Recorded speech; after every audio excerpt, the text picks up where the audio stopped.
Hi everyone, I am back again today, and today I have a topic that is a little bit different from the norm, for me anyway. Um, I want to tell a story about how I have played the martyr role in my life quite a lot, and how I took, I don't know, kind of how I was made aware of that and how I stopped being that person, which I guess I still am to some degree, but ultimately I've made some changes and I think it's pretty interesting, so I wanted to share it with you. So in my family, my mom had played the martyr role quite a bit, just with my dad and with us kids. And in the end, I would say that even though she was a very assertive person, she did tend to play the victim in some aspects of her life. And I learned that behavior from her and I carried it through in, again, some aspects of my life, mostly with family and very close friends. And what that really means is that even though I'm a very confident person and even though I can be very assertive myself when I need to be, with the people that I care the most about, I tend to play the peacekeeper, and in my head, that translated a lot into falling on my sword and sort of letting them convince me that I was in the wrong so that I could feel like I was in control and I could change the situation or make it better. So about, gosh, I want to say like 4 months ago, I found a book called The Aquarian Gospel of Christ. And it's a fascinating book. I'll link it in the information so that you all can check it out if you're so inclined. And ultimately through this book, even though I never grew up going to church, I really found, I guess, a loving relationship with Jesus. And it's weird not having grown up going to church to even say that for me. But in any event, I definitely feel an attachment to Jesus now. And here's the funny thing that happened. I've always been a daydreamer. I would have these impromptu daydreams where I would just visualize different things happening.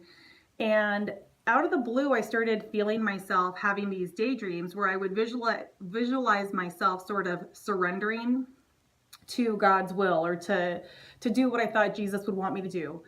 And here's the creepy part that's very uncomfortable for me to admit, but for whatever reason, I think you guys would be, I don't know, I'll just say it. A lot of times in these daydreams, I would find myself in situations where I would be sacrificing myself. So for example, maybe I'm walking down the street and I hear a baby cry and the maternal instinct floods me and I feel that, oh my gosh, I must save this baby. And I'd run out into the road to get this baby out of the road before this bus hits it. And then before I know it, baby's tossed to safety and I'm smoked. And I die right there on the scene. And I'm always like looking up being like, oh, please tell my family how much I love them. And sometimes these daydreams would even bring me to tears, which is just, it's weird. I mean, it's very weird. So anyway, I found this book, started to feel a bond toward Jesus and feel my faith more strongly. Then I started getting these weird daydreams. And my sister had gone to somebody who did like a tarot card reading for her and had suggested that I go. So I go and get my tarot cards read and I'm talking to the lady and I mentioned this to her. I don't even remember how it got brought up. And I say to her, I feel really weird about it. Like I keep killing myself off in these daydreams and I love my life. I mean, I genuinely love my life. My husband's amazing. My kids are fabulous. My home is beautiful. I have a great career. And why do I keep killing myself off? And she laughed and looked at me like it's so obvious. And I said, well, if it's so obvious, please explain. And she tells me, you're playing the martyr. You are playing the martyr in your daydreams. And as soon as she said that, I was like, holy crap, she's 110% right. I've known this about my mom. I've known that I tend to have the same behavior pattern as well. I just never realized how much so. And here in my own daydreams, I was literally being the martyr, even though I wasn't connecting those dots. I think a lot of women play this role. I think especially a lot of moms do, just to keep sanity and peace in the household. And I just want, I guess, to acknowledge that. So anyway, that night, my husband had to work that day. I had the day off. And he came home and I guess I was short with him on the phone earlier in the day and I hadn't meant to be. I was just scrambling to get stuff done before I had to go pick up the kids from daycare. And when he came home, he had said to me how I was short with him and I was clearly angry. And I was like, you've got this all wrong. I wasn't angry at all today. I'm actually having a great day. I've had an epiphany. And he didn't believe me. He was like, no, you were short with me. You were rude. yada yada. We end up getting in a fight, and that night was the first time where we would have an argument like that, and I didn't just say, you're right, I can do better, I'll be more guarded with my tone, I apologize that I upset you. I mean, I said some of that stuff, but in the end I said, but you're wrong.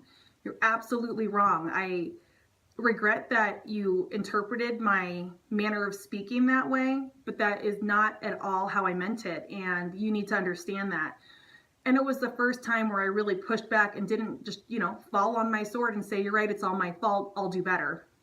And do you know, that was, let's see, all of this happened like, I don't know, 2 months ago. I haven't had that daydream since. And I'm telling you, I was having this daydream all the time. It was creeping me out. So anyway, the long and the short of it is, this taught me that I really need to speak my mind, and I need to be authentic. I need to not fall on the sword to be the peacekeeper. I need to not play the role of what I think people want me to play.